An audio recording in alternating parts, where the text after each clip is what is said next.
Yo guys, what is going on? Welcome back to the FIFA Flow Podcast. Welcome to the Summer Talks video, guys. Today we're gonna have some analysis and review on recent PSG news, guys. We had our last podcast 2 days ago, and since then a bunch. I'm saying a bunch of PSG news. Maybe not a bunch, but big news. It's very big news regarding the club. It could change the club a lot in terms of the transfer window in the next month. So I want to talk about that analysis and review on PSG. We got a few tabs, 2 or 3 or 4 tabs regarding non-PSG football news. I want to end it off talking about the El Clasico that just ended just a few minutes ago, like 20 minutes ago. Great game, one of the best games so far this summer. I want to talk about that.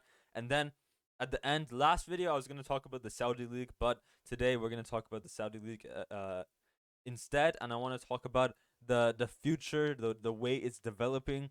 Is it going to be a top 5 league like Cristiano Ronaldo says? So I want to talk about all these stuff.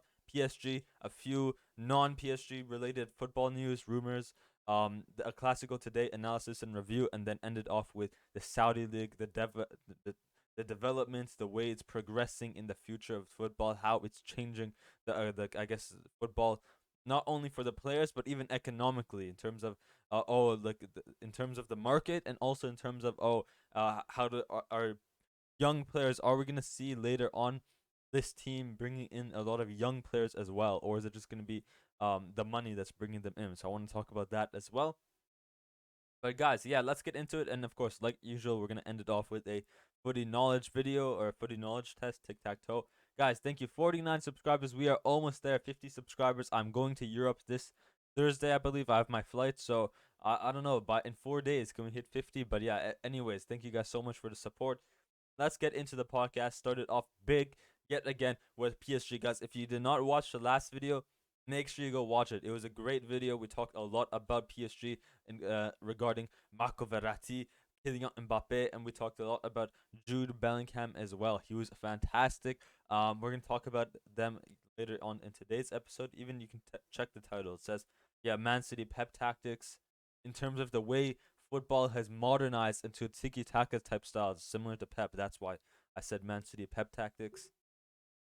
But guys, let's go right into it. Starting off with all the PSG news. We have like up to here. We have PSG news. Actually, let's bring this back here. But yeah, up to here we have like a few tabs. 1, 2, 3, 4, 5, 6, 7, 8, 9, 10. Basically 10 tabs of PSG news. Let's get right into it. Real Madrid would like to resolve the Mbappe situation in the first 2 weeks of August before the new La Liga standard, whatever the La Liga season begins, but are still waiting for Mbappe or PSG to make the first move. Madrid knows that a deal would cost over 200 million euros, including variables such as, I guess, add-ons and stuff. You have to include all of these fees for the player as well, because all the fee does not just go to Kylian Mbappe. It also goes to, or not just to PSG. It goes to Kylian Mbappe as well. So all that uh, has to come into factor as well when it comes to the fee that goes towards signing Kylian Mbappe. On top of that, the salary fee as well is going to be huge. It's going to be crazy. But as I said in my last video, guys, make sure to go check it out. It was a great video in terms of analysis and review and my thoughts. But yet again, as I said in the last video, I'm very 50-50 in terms of what I feel about Mbappe and the situation we are currently in. I think the way that PSG, the way that the board are making the situation is just terrible in terms of it's making them look like Mbappe is the villain here. Mbappe has to leave and stuff, ruining the club. We don't have enough financial support, or well, I guess we do have the financial support of the Saudi, but when it comes to like financial fair play, UEFA regulations, league and regulations, and as I said in the last video, it's not like, yes, we have the oil money from the Saudi owners, but they don't want to invest too much in the club. There's still a maximum point. So in terms of, we don't want to go over that maximum point and spend it all in Mbappe. In terms of that situation, economic situation, it makes Mbappe look like the villain. But in terms of when it comes to game by game analysis, week in, week out, in training, as a leader, as a captain, on and off the pitch, Mbappe is our best player. So right now, in terms of economic, in terms of social media situations, the board, Paris Saint-Germain, are making Kylian Mbappe look like the villain here. In terms of how, as a PSG fan, I think every PSG fan knows out there, I feel like every PSG fan is currently in a 50-50 mode. I don't know. That's just how I feel as a PSG fan. Where I feel like, yes, Mbappe is our best player, but we don't have any other replacements as far as I know. From rumors, I have not seen any rumors. Colomani turned us down, I believe. Harry Kane has already confirmed he would rather join. He's already turned down. Um, he's already turned down Paris Saint Germain and wants to. He confirms that he wants to go to Bayern Munich. So we don't really have that many options other than going for Osimhen, which is also gonna cause us some economical um situations as well, very similar to Kylian Mbappe. Other players in like to replace Mbappe's spot would be Dusan Vlahovic. But I mean, like other than that, like there's not really any big technical players who can technically suit. Like we need a goal scoring finisher. I as much as I like Mbappe because of his goal scoring ability and also his technical ability off and on the ball, I don't really mind getting someone who's not as technical as Mbappe. I just need a goal scorer, man. Like a Erling Haaland, a Osimhen, with someone who can finish the goals into the back of the net. Because right now we already have fantastic technical dribblers, technical playmakers. We already have all that. Neymar Zito, Marco Verratti, Vitinha is getting up there as well. He's very very good. So in terms of, do we need a player who's whose tactical ability, his technical ability, dribbling, playmaking, his mind both on and off the ball, who makes who kind of drops back into the midfield. It looks like you see him a lot of the time. Mbappe kind of runs back into the midfield to drag a defender out of his position and then creates that open space. You see all this tactical mindset that Mbappe has. I don't really need someone who has a high technical and tactical abilities like Mbappe. I just want a goal scoring finisher because we already have players who have similar attributes to Mbappe other than the finishing. So that's how I envision the current situation there. As I said, Mbappe is our best player so far. So if we do want to sell him, I just said we need to find a backup, and I just named a few: Dusan Vlahovic, Osimhen, who is still going to cause us some uh some economic situation. So in terms of other backup strikers, I'm not really sure. We might be a bit screwed there, unless we move unless we start playing Ekatike more, but he's still young, so I don't really put my full trust on him. Um, and then yeah, I don't know. Uh, what's his name?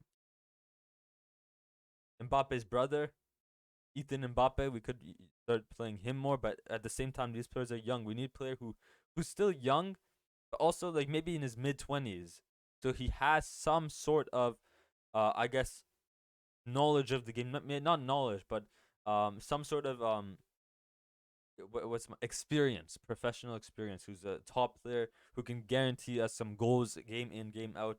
At least every 2 games, you should get like 2 goals for sure. 3 games, 2 goals is pretty good, decent stats. So if we can guarantee a player like that, like Dusan Vlahovic, not bad, Dybala, not bad, João Felix, not bad, then I would be pretty happy to replace Kylian Mbappe as our best player for sure.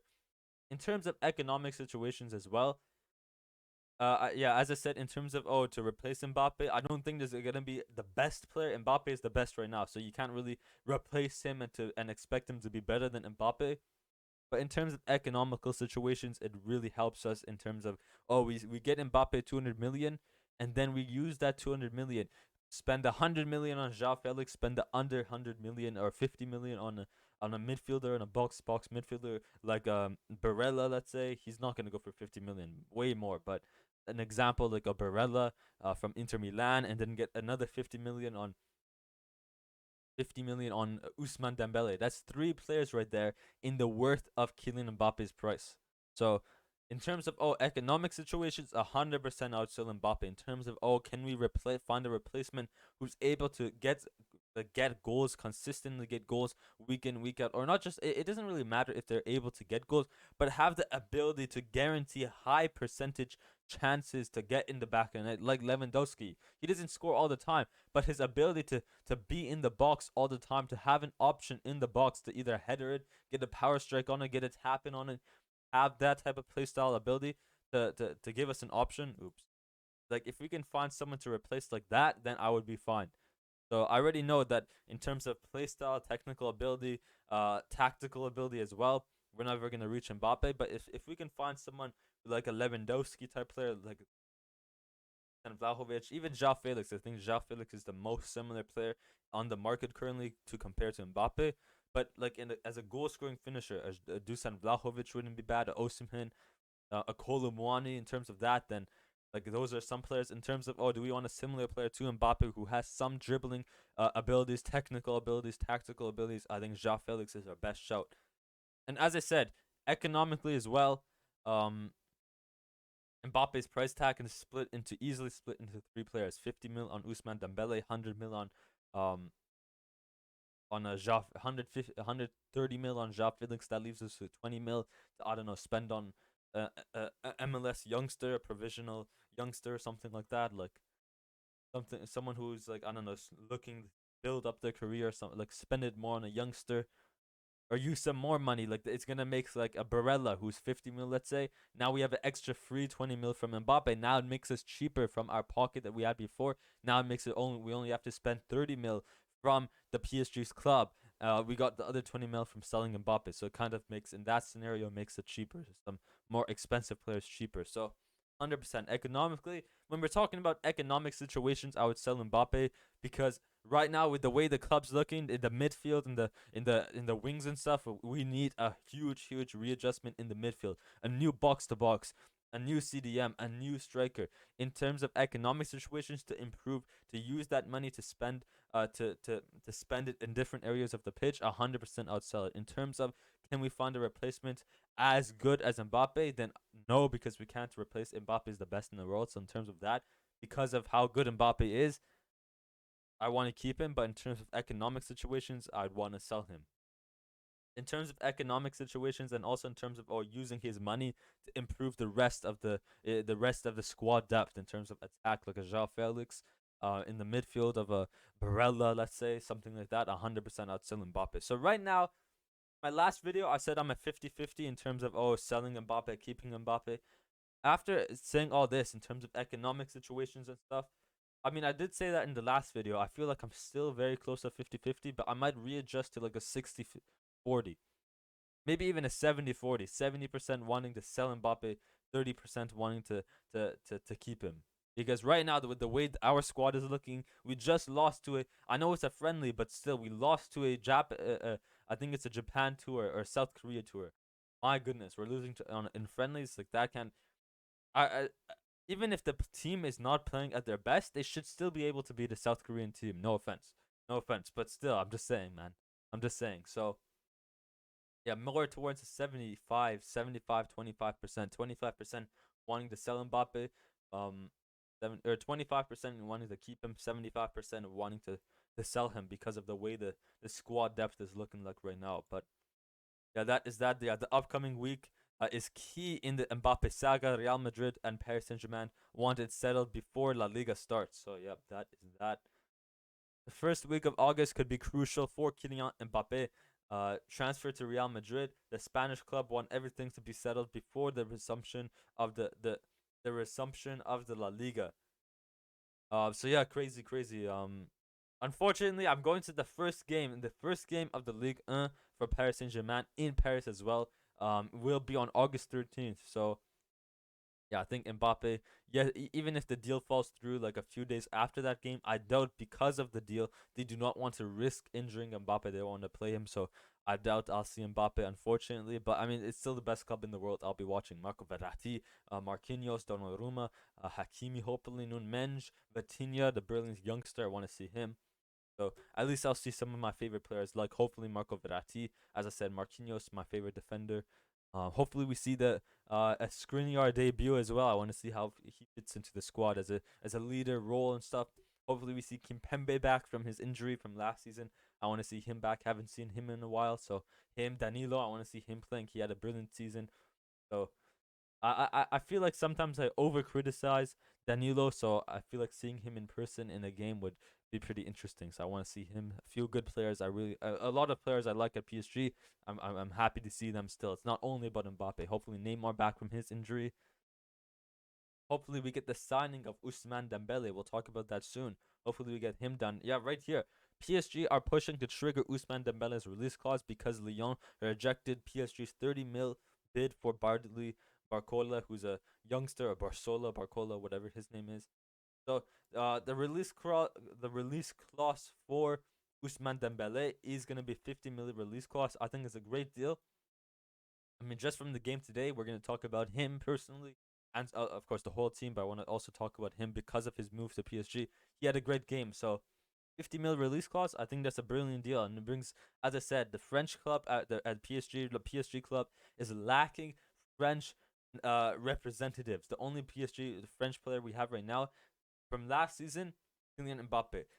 Kimpembe was injured basically the whole time. Ekitike brick on the bench half the time. I don't want Ekitike to be the only French representative at the club. To represent a French club, man. We're a French club and we only have one main starter, man.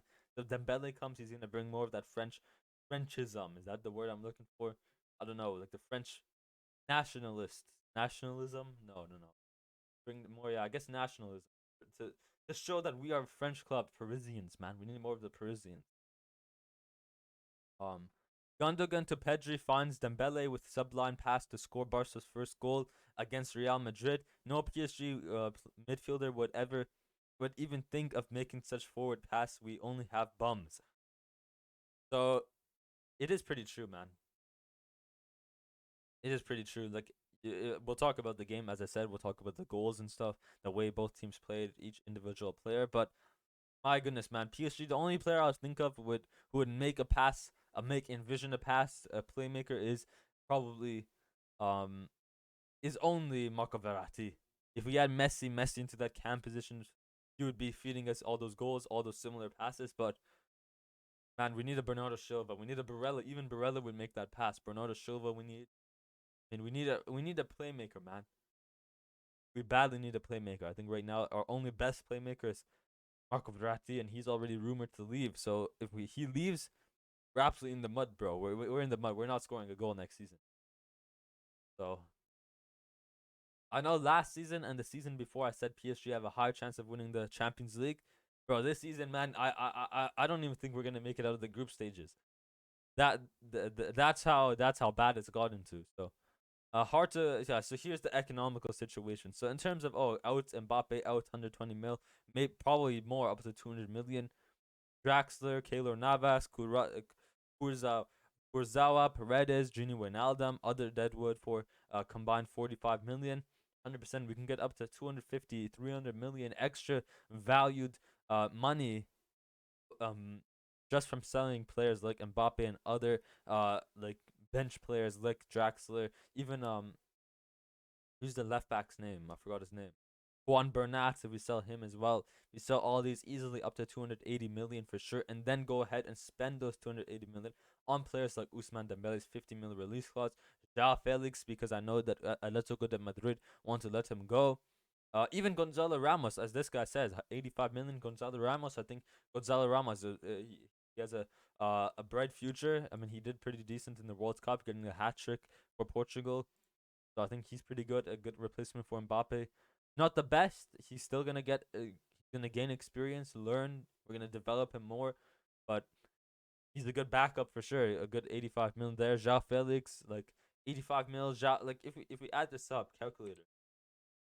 Let's say Joao Felix goes for like 140 mil, or maybe less, 130 mil, 130 mil plus like 85 mil there. That's 2 to 15 right there, plus a 50 mil on there, 265 right there. We sell players. Mbappe 200 mil, another 50, 60 mil deadwood players like Juan Bernat, Keylor Navas, Paredes, Gini Wijnaldum, players like them. We sell them. We get 280 mil. We sign here 130 mil for Joao Felix, plus 85 mil for Gonzalo Ramos, two great attackers to improve the squad depth in the attack and to replace Mbappe, and plus like a 50 mil for Ousmane Dembele, and then I guess we can use a bit of our own money, get like a 60 mil or 70 mil, 75 mil Barella. That's 340 mil. I think we can easily make up to 300 mil by selling players like Mbappe and other deadwood players, bench players.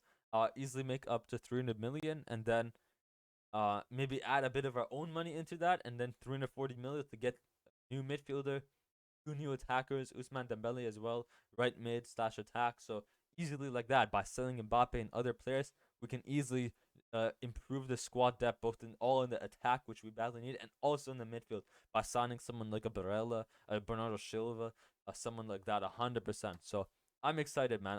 I kind of I'm now maybe even 85% Mbappe. I want 85% of me feels like Mbappe has to leave now. 15% to stay, man, because of how bad our squad depth is. We need Mbappe to leave. We use this money from him and sign players like the players I just mentioned: Gonzalo Ramos, João Felix, Barella, Bernardo Silva, Usman Dembele. So I'm excited, man. I'm excited. Mbappe, get out as soon as possible now. I want, because the later we sell him as well, I'm more nervous that the same thing from last year is going to happen. The same thing from the winter transfer window is going to happen, where we won't have enough time to sign players, or players are not going to want to join. Maybe clubs are not going to want to join and stuff. So right now, in we can't just sell Mbappe right away. We have to start planning ahead. Let's start. The club board should start meeting with some backup players like João Felix, Gonzalo Ramos, Usman Dembele, Barella. Like, not guaranteed that all these are the players that are rumored to come to the club, but I'm just giving examples. If we want someone like a Barella, like João Felix, before we even start thinking of selling Mbappe, we're thinking of it, of course. It's already highly demanded to get him out, but we should start before the deal comes closer to an end, which is before the first week of August. Like in the next week, in the next 2 weeks, Mbappe is probably going to leave. So I reckon in the next week, while we get the Mbappe deal closer to leaving, closer for him to go to Madrid, at the same time, we should start getting personal agreements with backup players that we want to use the money on from Mbappe to use on these backup players, like a João Felix. Yes, if we sell Mbappe, we're gonna have the funds, but is João Felix wanting to come to the club? Maybe not. Maybe yes. Maybe not. So in the meantime, while we're getting the process of Mbappe done, we should start getting personal agreements done in the background as well. So then after we sell Mbappe, we know right away. Oh, we should use the money here because we have a personal agreement here. Use the money here in the midfield. Use the money here in the attack. Use the money here as a new wingers type player. We already have personal agreements with them. Now that we have to do is agree with the club. If we don't do that early enough, soon enough, then by the time Mbappe is sold, we might only have 1 week left in the transfer market, and then we're gonna have to rush everything. It's gonna be too much stress on the club to sign guaranteed good players to improve the squad depth, and we might be screwed. So in the process of selling Mbappe, we need to start getting personal agreements from backup players as well, like João Felix, Gonzalo Ramos, Colomani, Bernardo Silva, Barella. Like, these are examples. I'm not guaranteeing. Oh, I doubt Barella is gonna come to the club and stuff. I doubt the club is even rumored. Like, none of these are rumored. These are just players who I'd say I would like to bring to the club. Like, these are good replacements to improve the squad depth. So in terms of backup to improve the squad depth, we need to start getting personal terms, a personal agreement, so that after we sell Mbappe, we know straight away, or we have all the personal terms. All we have to do, relax, make an agreement with the club, and easily improve the squad depth, and we win the Champions League. So that is that. So yeah, there's rumors of Marquinhos wanting to go. There was rumors that Al Nasser and other Saudi league clubs were interested in getting Marquinhos, but yeah, PSG have no intentions of selling him, and if we sell him, we're screwed. Skriniar, Lucas Hernandez. Although he has a lot of experience, bro. That guy is a brick, man. A brick. He's too old. But Marquinhos, yes, he's at a clunky few seasons, but in him we trust, man. I trust him this season. I think he's gonna improve a lot. He knows that he doesn't really have a lead, and he has Skriniar, so I feel like he knows there's someone a bit more, not experienced, but a bit more energized than Sergio Ramos. So he knows, like, I feel like he knows he has two leaders. Kimpembe, yes, his companion Kimpembe, the beast duo partnership back as well. So I think he feels a bit more confidence as well, hopefully. But yeah, I don't want to let go of him. I don't want to talk about that. That's not talk about. Eden Hazard retires from football. There's a possibility. Rick, man, this bum, literally, man, on his bum all day on the bench, man. After Chelsea, man, his days at Chelsea were like the next Messi, you can say. But yeah, unlucky, man. Unlucky. All the you could say the injuries also hurt him, but at the same time, like a lot of people doubt, like they always say like, oh, they criticize him for like, oh, he stopped training, he thought he made it, oh, just because he made it he stopped training. It doesn't work like that. He ate too much, he became fat. I wouldn't say it's just you can't really criticize on that. You also have to say, oh, he got injured a lot, what more can he do than eat? He can't really train. What do you expect him to train while he's injured? Not really. So it's pretty unlucky there as well. But and maybe a move to Inter Miami would be good, but I think Inter Miami are already, because you can only have a certain amount of international players, I believe. So I think Inter Miami have already like reached that limit or something. Vancouver, Vancouver, man, go sign Hazard, man. Would be crazy to see him here. That is that. Frank Kessie is disappointed with FC Barcelona's behavior in terms of not getting enough playtime and stuff. I mean, man, I feel like he should have gotten way more playtime. I expected, oh, what a signing, a beast player. He was a beast CDM for AC Milan last season or the season before. They signed him last season. I was expecting, was it last season or this season? I was expecting him to get much more playtime, man. I expected, because like Sergio Busquets was old, he was getting old, he was slow. I expected him to be a full replacement for um for Sergio Busquets this season. I expected him to get over 80% more. Like I expected him to play 80% of the games in that CDM role, and only Busquets would play only 20% of the games in that CDM role. That's how I expected it. Because man, Frank Kessie was amazing for AC Milan. He's a beast CDM when he does play for Barcelona as well. In his few times, he's shown some really good performance as well. And with when you see Busquets this old, this like he low and stuff. Yes, he has a lot of technical ability, but I feel like they should have. What was the point of signing Frank Kessie and not using him? I mean, now there's a lot of room to use him with that CDM role opened because Busquets leave. But I feel like, but now they also signed Gundogan. They have Gundogan, Frankie De Jong. I think those two are already guaranteed in those center mid positions because they're just too good. And then Pedri as well. I think Pedri, he's too young. He's a Spanish. He's been at the club from the La Masia and stuff. He has to also start. So basically, you already have three players who are have to be guaranteed to start in that starting lineup. Frank Kessie, now Frankie De Jong is going to be that new CDM, and Gundogan and Pedri is the two box-to-box midfielders. Now, like, yes, Busquets has cleared up that CDM role, but then you bring in Gundogan, and Gundogan is too good. You have to start him as well. And then you also have to start Frankie de Jong, the club captain, and Pedri, the youngster. You need to develop him from the La Masia as well. They probably praise him more over Frank Kessie, Frankie de Jong, and Gundogan, that he also has to start. So the midfield has already have three other priorities in the midfield rather than Frank Kessie. I just think he got robbed, man. He should have got more playing time.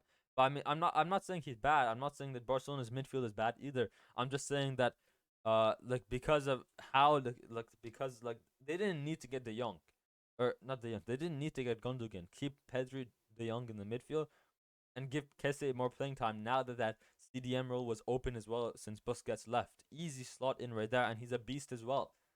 So yeah, at the same time, you have to feel sad for Frank Kessie. I think going to a club like Arsenal would be pretty sick. PSG, man, free transfer is actually not free transfer, but he wants to leave, so maybe Barcelona will let him leave for an easier fee. So, I mean, why not, man? PSG, one. We go over here, Sadio Mane. I think, yeah, Sadio Mane deal. Let's go ahead and talk about the game, and then come end it off with the Saudi League. Should we talk about the game now? Do we have any other upcoming games that are good? Because maybe we'll do the game another time. You already see the score, but I want to talk about the squad depth and stuff later on. Individual players of the team. Like here, tomorrow we have Manchester City versus Atletico de Madrid, Manchester United versus Dortmund. We had Juventus AC Milan yesterday or 2 days ago. Bayern City, United Madrid, Arsenal Barcelona. I'm leave. My flight is on Thursday, and there's no good games on Thursday. When Tuesday we have AC Milan versus Barcelona, PSG Inter, and then Wednesday we have Bayern Munich Liverpool, Arsenal Monaco, great game. Marseille Leverkusen, these are some very underrated games. Juve Real Madrid, Chelsea Dortmund. So maybe Wednesday, maybe Tuesday we will do a video talking another video on transfer news. And then Wednesday we'll do a video on all the games, the El Clasico, the games yesterday, the Juve Milan game, Bayern City game, Arsenal Barcelona game, and also talk about the games tomorrow, the United Dortmund, City Atletico, Arsenal Milan, PSG Inter, Bayern Liverpool. There's going to be a lot of analysis. I'm going to have to watch a lot of the games here. I feel like maybe we can do one video just talking about the game. So maybe we'll do that. Maybe Tuesday we'll do another video talking about like the more hear me out. I think we'll talk about this game on Tuesday in 2 days. If we don't have a bunch of football news to talk about on Tuesday, then I'll talk about all the games that have happened on Tuesday and also before, like from the past few days. But if we do have news on Tuesday, I mean, it's only in 2 days, so maybe next we'll do an episode on Wednesday just talking about all the games, all the club friendlies from the past week. I think that's good. We have a lot of club friendlies to talk about, so maybe we'll just do a video talking about that. I think that's a good idea. So yeah, this episode a bit shorter as well. Maybe we could have talked about it, but maybe we couldn't. I feel like it's better. We're not gonna have a bunch of news in the next 2 days, hopefully.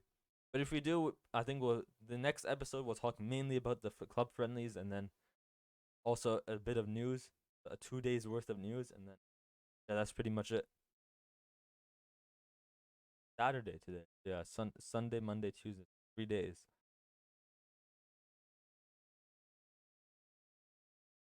Yeah, I think Wednesday. I think Wednesday we'll talk about all the club friendlies, a lot of juicy club friendlies as well to talk about. So yeah, Tuesday a lot of club friendlies to talk about. Let's end it off talking about the Saudi League. How is it going to be a top 5 league like Cristiano Ronaldo says?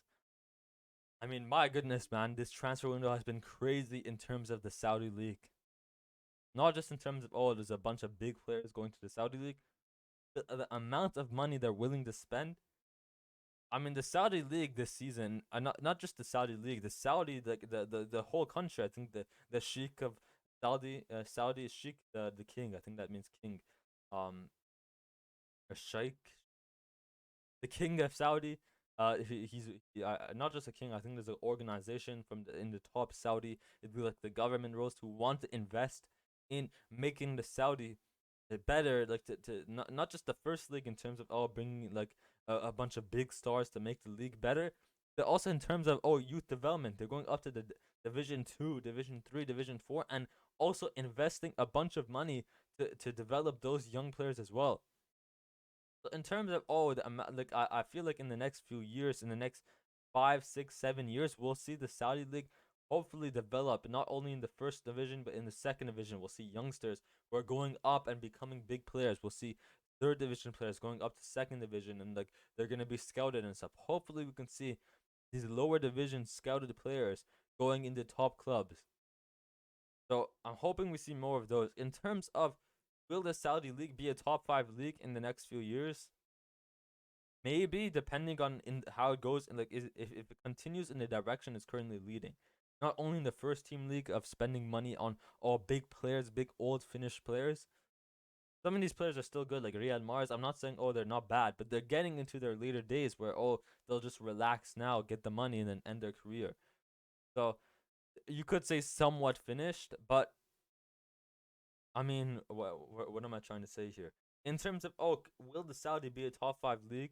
You can't just have a bunch of big players like Riyad Mahrez. You can't just go spend a bunch of players and say, we're going to be a top 5 league.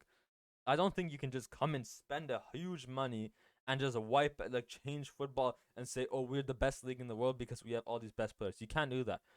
To be a top 5, you need to have youth development. You need to have some sort of development in young players to develop players and them becoming, because these young players are the future of football. Really, they're the future of football. You see the league, a lot of talent in the league. And I always say this, that a lot of people hate on the league. And yes, it's pretty bad compared to the La Liga, compared to the Premier League. But in terms of youth development, in terms of the academy and stuff, Ligue 1 has one of the best academies.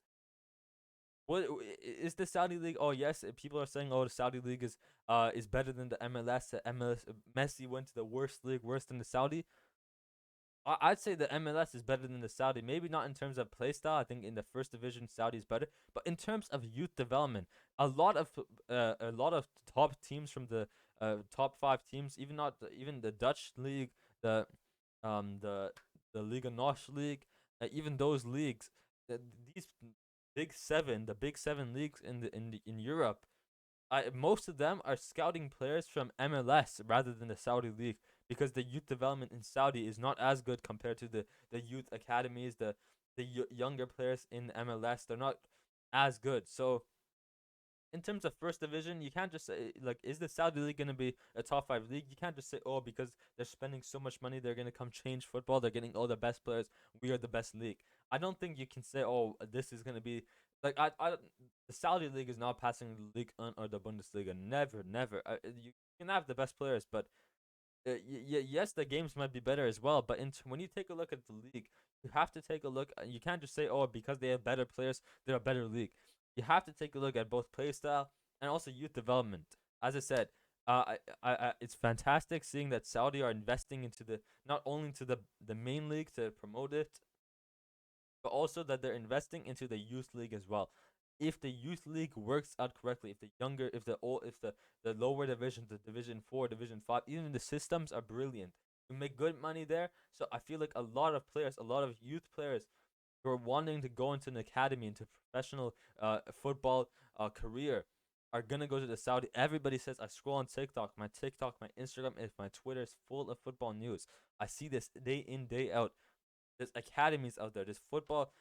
Like people like there's this one guy on TikTok I watch. I think he's like Persian or Canadian, mix of Persian and Canadian. I think, Sohail. I think his name is Sohail, from Toronto and stuff. Sohaeil. Shout out to him. On TikTok, where he's like he's making a career path. He's going to Saudi, the UAE. Not just Saudi, in UAE as well. He's made a career path in UAE, but in the Middle East right now, in Saudi, in Dubai area, in UAE, both these countries, not just Saudi Arabia, but even the UAE, man. These guys, the United Arab Emirates, these countries are putting a huge investment not only into their main league, into the top division, sign big players to promote the league, but also I think a huge reason why they want to spend this huge amount to make the highest division like this good, like in terms of, oh, Ronaldo, Riyad Mahrez, Mendy, Benzema, Kante, they want to promote it, is to also bring in youth players. They say, oh, we gave a good amount and we give good money.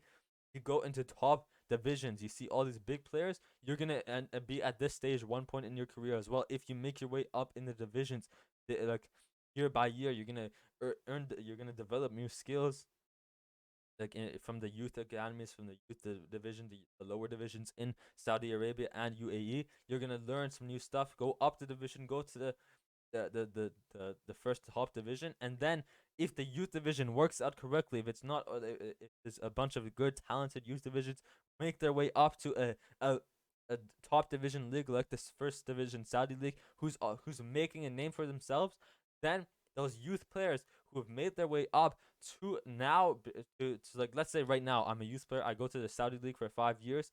By that time, in 5 years, the Saudi league might be a bigger league than it already is. Right now, we can't really say much about it.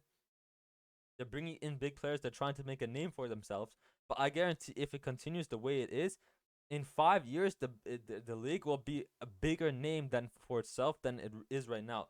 This is the Saudi league now, and this is the Saudi league now. This is the first division Saudi league in 5 years. Okay, hear me? So then, if youth players, if they're investing in youth players now, players are down here, all the way down here below the camera. They make their way up. By the time in 5 years, they're gonna be in a bigger division, a bigger known league than it is right now, and then they're also gonna be scouted more. So that's why I'm saying in 5 years' time, 5-6 years' time, when the first division league grows to become a bigger league, to have a bigger name for itself, if they also if that becomes a bigger league, then other teams from Europe are gonna want to invest into these. They want to maybe want to buy players from the first division in Saudi league, but then you can't just say, oh, right now the first division Saudi league is a bunch of old players, Riyad Mahrez, Mendy. In 5 years, these guys might be retired or not as good. So then in 5 years, oh, maybe the league is worse than it is right now. That's why you can't you bring all these players, you make a name for yourself, you say you invest into the youth academies, into the lower divisions to bring young players, young talented players. Um, those guys will eventually make their way up to then improve the first division Saudi league and also bring it up. You get what I mean? So in 5 years, you make a name for yourself now. You try to make a name for yourself now. Bring some youth players in to then in 5 years, old players now like Benzema and stuff, they're gonna be tired. Oh, the Saudi league is bad in 5 years because all these players are bad. But because you bring in all these youth players, these young players, young academy players, they're gonna be developed really, really well because Saudi is investing a bunch of money into them. They're gonna replace them, and the league will be better. And the reason for bringing in all these older players who are gonna be retired by then is to bring attraction to the Saudi league. The main reason for all these players going, investing huge money, overspending, is to attract young players, young academy players who want to make a career path for themselves in football, is to attract them. These guys are attracted to, oh, all these big players are going there. Let's also go there. I want to make a career out of myself there. And then in 5 years, when all these older players are gone, no, the club won't be, the Saudi won't be bad. It's gonna be rewritten with all these youngsters who came to the Saudi league initially because they saw, oh, there's a bunch of these big players, that I'm attracted to these big players, let me go there as well. So this is the reason. So I think in terms of, oh, are they going to be the best league this year? Are they going to be better than the league? Are they going to be better than the Bundesliga? No, because there's no youth academy, and also there's a lot of pretty old players as well. But the reason is to attract. To say, oh, we are a bigger league. We're starting to make a name for ourselves. We want to attract a lot of young youth players, and then after these current players we got this year, after these players like Mars, Benzema, Kante are retired, then the youth players who are initially attracted because of us getting all these big name players will then replace them, and then our league will be a bigger name than it is now, and then they'll be more known, and then other clubs will want to buy from these teams. So pretty. I don't know if it was able to really say like give a good example. Like you might have got confused there, but yeah, it is what it is. So hopefully you understood me. Hopefully, but that is that. When you take a look, yeah, I mean, yes, there's still a lot of fantastic players. They're not old, but people say, oh, the Saudi league are gonna be old. Like they're gonna be in 5 years they're gonna be the best league in the world. Half these players that they got this year are gonna be dead not dead, but they're gonna be retired in 5 years. They're gonna be finished. So then you can say on 5 years the league is not gonna be a top five league. It's gonna be a bottom five league. But the reason why these players are coming in is to attract young players, develop them, and then when these older players retire or are more finished and not as good, young players replace them and make the league a top league still. So that's why I think they're moving in a good direction. But right now, I'd say the MLS is still better than the Saudi league because they already have the youth academies. They already have a lot of young talented players. If those young talented players see, oh, they're signing Benzema, Mahrez and stuff here, then they want to go from MLS to the Saudi academies. So 100%. That's why I say I think in terms of, oh, you can't just come in, spend a bunch of money in one season and be the best league in the world. You have to have a youth academies as well. So that's how I see it. That's how I see it. Um, damn, bro, yeah. 1.3 bill this summer spent by all Premier League clubs. 520 mil by Serie A, and almost 450 mil, 460 mil by League 1. Almost 450 mil by Bundesliga, 300 mil by Saudi. Yeah, the Premier League, man. Everyone thinks, oh, Saudi League are using all the money, bro. Premier League, bro. Premier League is spending everything. They have all the money in the world. This is why I say football is being ruined because let's say a Prem club like Man City, who's owned by Saudi as well. So technically, you can say, oh, the Prem is not only English teams; it's also like they have owners, of course. Let's say a team like City, they have 500 mil. They say, oh, we want 100 mil for Declan Rice from West Ham. Now West Ham is also richer. West Ham is now able to go spend more money. So the money is moving around. The money, more clubs are becoming richer, and if clubs are richer, that means they're like, that means like other clubs see, oh, like let's say, oh, like West Ham and say, oh, City, we know you have a bunch of money. We're gonna raise our price for Declan Rice. Give us more money, or else we will sell to someone else. So then Man City are forced to raise their price. Now West Ham, or not what City, but Arsenal. Now Arsenal pay 120 mil instead of 100 mil. Pay 120 mil. Now West Ham have 120 mil, and now they spend those money on 60 mil to like let's say a lower team, a bottom tier team, Luton Town. Now Luton Town have 60 mil. They improve their squad, and then slowly by slowly, a lot of the clubs will have more richer money, and then the market will rise. So in terms of that, like yes, the Premier League have been spending money year in year out every year, but no one's saying anything. So in terms of who's truly ruining the market, I like the way the Saudi league is because they're not going after every player. They're going after the older players who are almost retired basically. So yeah, maybe they're overspending on these players, but still. But the main reason is to attract younger players as well. So I like the way the Saudis doing it because they're doing this. It's the first league, but then they're also behind the scenes. No one is talking about them investing into this. Into the, I see videos every day on my TikTok about how the Saudi league are developing, investing money into the lower teams, into the academies, to the lower divisions. And in terms of that progress, I like the way it's moving. So I feel like in the next 5 years, 100% the Saudi league can develop a lot of youth academy players, a lot of youth youngsters who will be able to show a lot of talent and then move to a bigger club like PSG, Madrid, Barcelona, and big Premier League teams. 100%. So in terms of youth and stuff, like you can't. I feel like man, the whole century, man, past 10 years, Premier League have been ruining football. Can't blame it on Saudi league, man. 100%.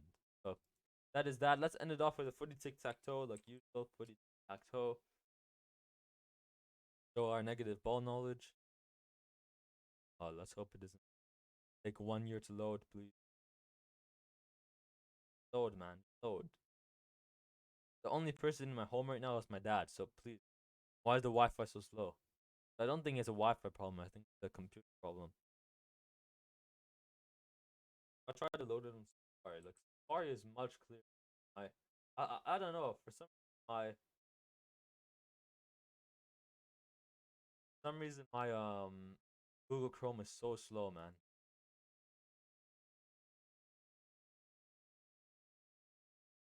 Safari is already loaded, so let's try to quick here.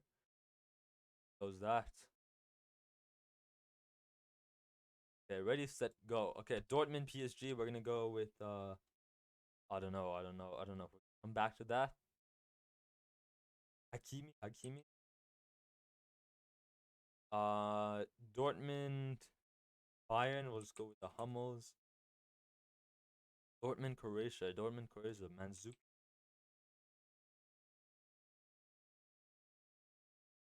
Oh, how do you spell it? Dortmund. Mandzukic. He played for Bayern, bro. He played for Bayern. My negative ball knowledge yet again. Yeah, Juventus, Croatian. And who played? Bro, wasn't Croatian player? I thought it was Mandzukic. I know he played because I just remember from the UCL final. I didn't Bayern are negative ball knowledge, man. My negative ball knowledge over here. Thiago, Alcantara, Adam, D here. Liverpool, Croatia. We'll go with Liverpool, Croatia. What the heck? My negative, but no, Mandzukic, whatever. Mandzukic. I always mess up his name.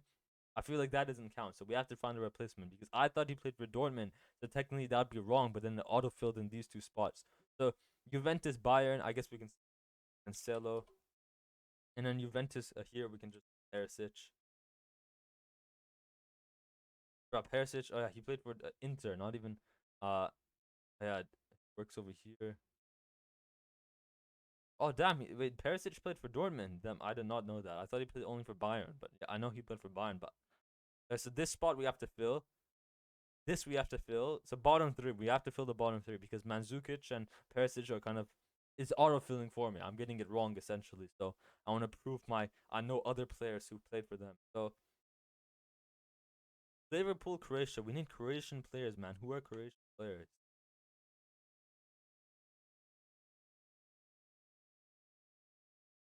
Juventus, Croatian.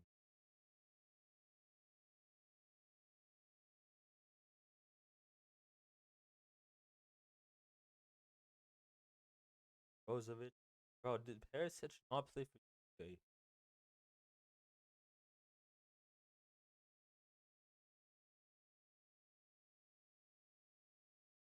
Oh, who's that left? Kostic. Serbian, bro. I'm pretty sure he's Serbian as well. Yeah, he's Serbian, man. I think I was mixing up Perisic for Kostic. Negative ball knowledge at its finest. Yes, Mandzukic and Perisic were here, but technically the game auto-filled them for me. Technically, I wanted them in another spot, but I didn't know, so it would be wrong. But in the game, so technically, I just got this top part. I Hakimi, Wijnaldum, Di Maria, Thiago, Cancelo, Hummels. I put Hummels, say Lewandowski as well, and then Perisic and Mandzukic filled for me. Who is a Dortmund Croatian player, man? Is this another midfielder? I feel like in the well,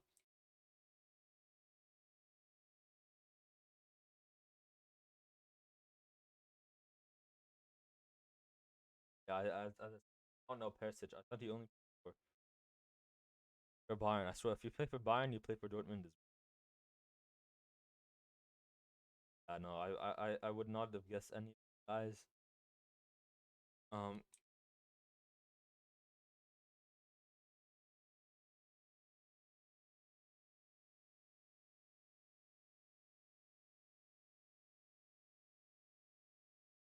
Christian players. No. No ways, bro. I'm not getting that.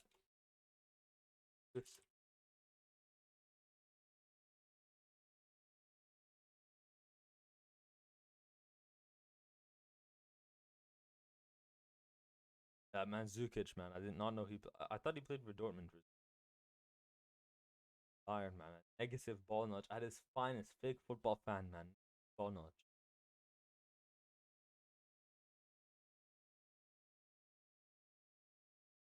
Any of these players, I would not have guessed. Kovac, man. He must be good. He played for Liverpool, no? Isn't this the guy who played well? Or is that another Kovac we saw in that other Liverpool uh retired former Croatian Liverpool?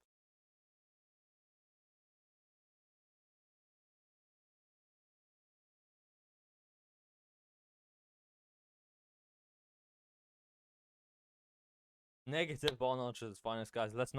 Uh let's not rub it in. Let's not make it any worse. But anyways, guys, that's gonna be the end of the video.